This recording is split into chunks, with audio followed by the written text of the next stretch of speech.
ವೀಕ್ಷಕರೇ, ರಾಜ್ಯಸಭಾ ಚುನಾವಣೆಗೆ ದಿನಾಂಕ ಪ್ರಕಟ ಆಗಿದೆ. ಕೇಂದ್ರ ಚುನಾವಣಾ ಆಯೋಗ ಜೂನ್ 18ಕ್ಕೆ ಚುನಾವಣೆ ನಡೆಸಬೇಕು ಅಂತ ದಿನಾಂಕವನ್ನು ಪ್ರಕಟ ಮಾಡಿದೆ. ಕರ್ನಾಟಕದಿಂದ ಒಟ್ಟು 4 ಸ್ಥಾನ, ಇಡೀ ದೇಶಾದ್ಯಂತ ಒಟ್ಟು 24 ಸ್ಥಾನಗಳಿಗೆ ರಾಜ್ಯಸಭೆಯ ಚುನಾವಣೆ ನಡೆಯುತ್ತೆ. ಕರ್ನಾಟಕದಿಂದ ಈ ಹಿಂದೆ ಆಯ್ಕೆಯಾಗಿದ್ದ 4 ಸ್ಥಾನಗಳಲ್ಲಿ ಯಾರ್ಯಾರಪ್ಪ ಅಂತ ನೋಡಿದರೆ, ACC ಅಧ್ಯಕ್ಷ ಮಲ್ಲಿಕಾರ್ಜುನ್ ಖರ್ಗೆ ಅವರು, JDS ವರಿಷ್ಠ HD ದೇವೇಗೌಡರು, ವೀರಣ್ಣ ಕಡಾಡಿಯವರು, ಹಾಗೆ ನಾರಾಯಣ ಕೊರಗಪ್ಪ ಅವರು ಈ ಹಿಂದೆ ಆಯ್ಕೆ ಆಗಿದ್ದರು.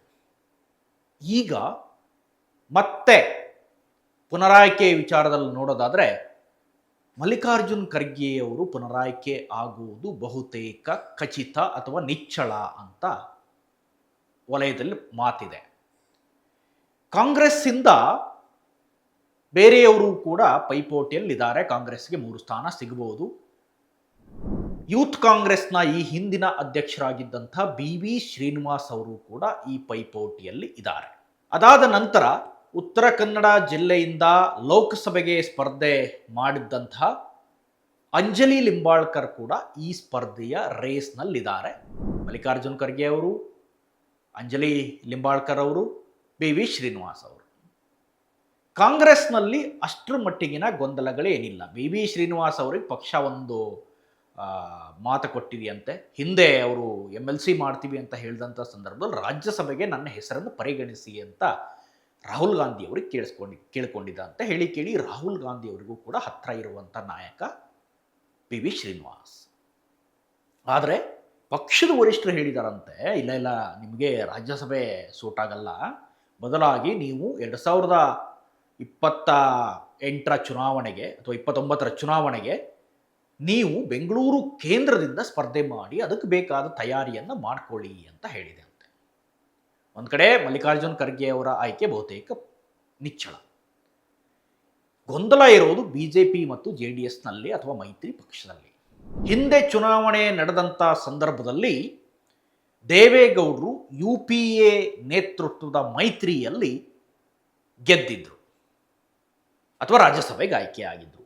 ಈಗ ಮೈತ್ರಿ ಪಕ್ಷ NDA ಜೊತೆ ಮೈತ್ರಿಯಲ್ಲಿದೆ, ಪ್ರಧಾನಿ ಮೋದಿ ಅವರ ಜೊತೆ ಮೈತ್ರಿಯಲ್ಲಿದೆ.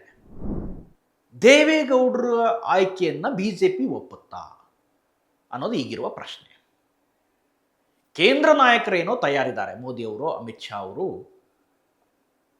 JDS ಅನ್ನು ಒಪ್ಕೊಳ್ತಾರೆ ಅಥವಾ ದೇವೇಗೌಡರ ಪುನರಾಯ್ಕೆಯನ್ನು ಒಪ್ಕೊಳ್ತಾರೆ. ಇಂಥ ಹಿರಿಯರು ರಾಜ್ಯಸಭೆಗೆ ಬೇಕು ಅನ್ನೋದು ಅವರ ಒತ್ತಾಸೆ. ಆದರೆ ರಾಜ್ಯ ನಾಯಕರಿಗೆ ಆ ರೀತಿಯಾದ ಯಾವುದೇ ಉತ್ಸಾಹ ಇಲ್ಲ. ರಾಜ್ಯ ನಾಯಕರು ಕೋರ್ ಕಮಿಟಿ ಸಮಿತಿಯಲ್ಲೂ ಕೂಡ ಅದನ್ನೇ ಹೇಳಿದ್ದಾರೆ, ಸಭೆಯಲ್ಲೂ ಕೂಡ ಅದನ್ನೇ ಹೇಳಿದ್ದಾರೆ.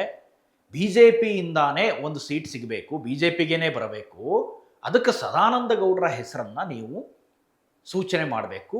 ಒಂದು ವೇಳೆ ಇಲ್ಲ ಅಂತ ಅಂದರೆ ನಿರ್ಮಲ್ ಕುಮಾರ್ ಸುರಾನಾ ಅವರ ಹೆಸರನ್ನು ಸೂಚಿಸಬೇಕು ಅನ್ನೋದು BJPಯ ಬೇಡಿಕೆ. ಈ ಬೇಡಿಕೆಯನ್ನು ಕೇಂದ್ರ ನಾಯಕರು ಒಪ್ತಾರಾ, BJPಯ ವರಿಷ್ಠರು ಅಥವಾ BJPಯ ಕೇಂದ್ರ ನಾಯಕರು ಅನ್ನೋದು ಪ್ರಶ್ನೆ. ಯಾಕೆಂದರೆ ಈ ಹಿಂದೆ ಹಲವು ಬಾರಿ ಮೋದಿಯವರನ್ನು ಹೊಗಳುವಂಥ ಕೆಲಸವನ್ನು ದೇವೇಗೌಡರು ಮಾಡಿದರು. ಆದರೆ ರಾಜ್ಯ ನಾಯಕರಿಗೆ ಅದು ಬೇಕಾಗಿಲ್ಲ. ರಾಜ್ಯ ನಾಯಕರಿಗೆ ಏನು, ತಮ್ಮದೇ ಪಕ್ಷದ ಒಬ್ಬ ನಾಯಕ ಸದಾನಂದ ಗೌಡರು, ಸುರಾನಾ ಅವರು ರಾಜ್ಯಸಭೆಗೆ ಆಯ್ಕೆ ಆಗಬೇಕು.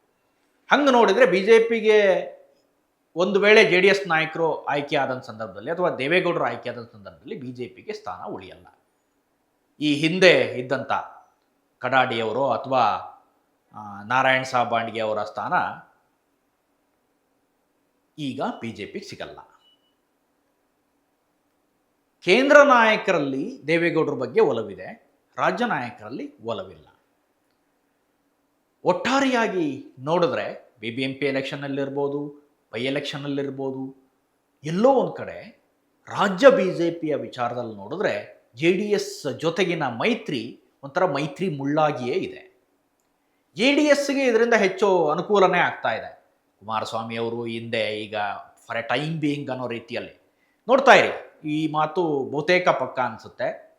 ರೀಶಫಲ್ ಆದರೆ ಕೇಂದ್ರದಲ್ಲಿ ಮಂತ್ರಿಮಂಡಲ, ಕುಮಾರಸ್ವಾಮಿ ಅವರು ಹೊರಗೆ ಬರೋ ಸಾಧ್ಯತೆಯೇ ಜಾಸ್ತಿ. ರಾಜ್ಯದ ಕಡೆ ಕಾನ್ಸಂಟ್ರೇಟ್ ಮಾಡಬೇಕು ಅನ್ನೋ ಸಾಧ್ಯತೆಯೇ ಜಾಸ್ತಿ. ಹಿಂದೆ ಕೂಡ ಅಂಥ ಹಲವಾರು ಹೇಳಿಕೆಗಳು ಬಂದವು.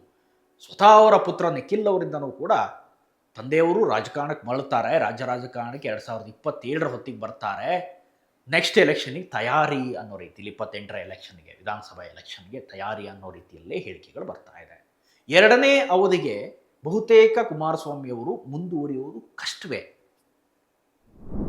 ಪರಿಸ್ಥಿತಿ ಹೆಂಗಿದೆಯಪ್ಪ ಅಂದ್ರೆ ನನಗೂ ಇರಲಿ ನಮ್ಮ ಅಪ್ಪಂಗೂ ಇರಲಿ ಅನ್ನೋ ಹಂಗಾಗಿದೆ. BJP ನಾಯಕರಿಗೆ ಒಂಥರ ಇಲ್ಲಿ ರಾಜ್ಯ ನಾಯಕರಿಗೆ ಹೇಳಿಕೊಳ್ಳಲಾಗದಿದ್ದಂಥ ಪರಿಸ್ಥಿತಿ. ಕುಮಾರಸ್ವಾಮಿಯವರು ಕೇಂದ್ರದಲ್ಲೂ ಮಂತ್ರಿ ಆಗಿದ್ದಾರೆ, ತಂದೆಯನ್ನೂ ರಾಜ್ಯಸಭೆಗೆ ಮಾಡಿ ಅನ್ನೋ ಬೇಡಿಕೆಯನ್ನು ನಾಯಕರ ಮುಂದೆ ಇಟ್ಟಿದ್ದಾರೆ. ಮೋದಿಯವರ ಮುಂದೆ, ಅಮಿತ್ ಶಾ ಅವರ ಮುಂದೆ, ನಿತಿನ್ ನಬೀನ್ ಅವರ ಮುಂದೆ. ಹೀಗೆ ಒಂದು ಕಡೆ ದೇವೇಗೌಡರ ಆಯ್ಕೆಯನ್ನು BJP ಒಪ್ಪಿದರೆ ಅಥವಾ ಕೇಂದ್ರ BJP ಒಪ್ಪಿದರೆ ದೇವೇಗೌಡರು ಬಹುತೇಕ ಆಯ್ಕೆ ಖಚಿತ. ದೇವೇಗೌಡರು ಕೂಡ ಈ ಬಗ್ಗೆ ಒಂದು ಪ್ರತಿಕ್ರಿಯೆಯನ್ನು ನೀಡಿದ್ದಾರೆ. ಮೋದಿಯವರು ಒಪ್ಪಿದರೆ ಎಲ್ಲ ಆಗುತ್ತೆ ಅಂತ ಹೇಳಿಬಿಟ್ಟಿದ್ದಾರೆ. ಸೊ ಮೋದಿಯವ್ರ ಮೇಲೇ ನಿಂತಿದೆ ಅನ್ನೋದು ಬಹುತೇಕ ಖಚಿತ. ನನಗೂ ಇರಲಿ ನನ್ನ ಅಪ್ಪಂಗೂ ಇರಲಿ ಅನ್ನೋ ಮಾತನ್ನು ಹೇಳಿದೆ. ಇದು ಕಾಂಗ್ರೆಸ್ಗೂ ಕೂಡ ಅನ್ವಯ. ಮಲ್ಲಿಕಾರ್ಜುನ್ ಖರ್ಗೆ ಅವರು ಕೂಡ ಮತ್ತೆ ಪುನರಾಯ್ಕೆ ಆಗ್ತಾರೆ, ಇದು ಬಹುತೇಕ ನಿಚ್ಚಳವೇ, ಇನ್ನೇನು ಅದರಲ್ಲಿ ಎರಡು ಮಾತೇ ಇಲ್ಲ. ಈ ಕಡೆ ರಾಜ್ಯದಲ್ಲಿ ಪ್ರಿಯಾಂಕ್ ಖರ್ಗೆ ಅವರು ಕೂಡ IT-BT ಖಾತೆಯ ಸಚಿವ, ಗ್ರಾಮೀಣಾಭಿವೃದ್ಧಿ ಸಚಿವ. ಅಂದರೆ ಅಗೈನ್ ಮತ್ತೆ ಎರಡು ಕುಟುಂಬಗಳೇ ರಾಜಕಾರಣ ಅಲ್ಲಿ. ರಾಜ್ಯ BJPಗೆ ಮಾತ್ರ ಇದೊಂಥರದ ಹಿನ್ನಡೆ. ಹಿಂದೆ ದೇವೇಗೌಡರು UPA ಜೊತೆ ಮೈತ್ರಿಲಿದ್ದಂಥ ಸಂದರ್ಭದಲ್ಲಿ ರಾಜ್ಯ BJP ನಾಯಕರು ಅಶೋಕ್ ಅವರು ಇರ್ಬೋದು, CT ರವಿ ಇರ್ಬೋದು, ಸುನಿಲ್ ಕುಮಾರ್ ಅವರು ಇರ್ಬೋದು, ಎಲ್ಲರೂ ವಿರೋಧಿಸಿದವ್ರೆ. ಯಾಕೆ ವಿರೋಧಿಸಿದ್ರು ಅಂತ ನೋಡಿದರೆ, ಕುಟುಂಬ ರಾಜಕಾರಣಕ್ಕೆ ಮಣೆ ಹಾಕಬಾರ್ದು. ದೇವೇಗೌಡರ ಫ್ಯಾಮಿಲಿಯಲ್ಲಿ ದೇವೇಗೌಡರಿಂದ ಹಿಡಿದು, ಕುಮಾರಸ್ವಾಮಿಯವರಿಂದ ಹಿಡಿದು, ಅನಿತಾ ಕುಮಾರಸ್ವಾಮಿಯವರಿಂದ ಹಿಡಿದು, ನಿಖಿಲ್ ಕುಮಾರಸ್ವಾಮಿಯವರಿಂದ ಹಿಡಿದು, ರೇವಣ್ಣ ಅವರಿಂದ ಹಿಡಿದು, ಸೂರಜ್ ಅವರಿಂದ ಹಿಡಿದು, ಈಗ ಜೈಲಿನಲ್ಲಿರುವ ಪ್ರಜ್ವಲ್ ಅವರಿಂದ ಹಿಡಿದು ಎಲ್ಲರೂ ಕೂಡ ಮಕ್ಕಳು, ಮೊಮ್ಮಕ್ಕಳು, ಸೊಸೆಯಂದರು, ಇನ್ನು ಅಳಿಯ ಕೂಡ ಇದ್ದಾರೆ. ಬೆಂಗಳೂರು ಗ್ರಾಮಾಂತರ ಕ್ಷೇತ್ರದ ಈಗಿನ MP. ಎಲ್ಲರೂ ಕುಟುಂಬ ರಾಜಕಾರಣ ಮಾಡ್ತಾರೆ. ಈ ಕುಟುಂಬ ರಾಜಕಾರಣಕ್ಕೆ ಮಣೆ ಹಾಕೋದು ಬೇಡ ಅನ್ನೋದು BJP ನಾಯಕರ ಒತ್ತಾಸೆ ಅಥವಾ BJP ನಾಯಕರ ಒಲವು ಆಗಾಗಿತ್ತು.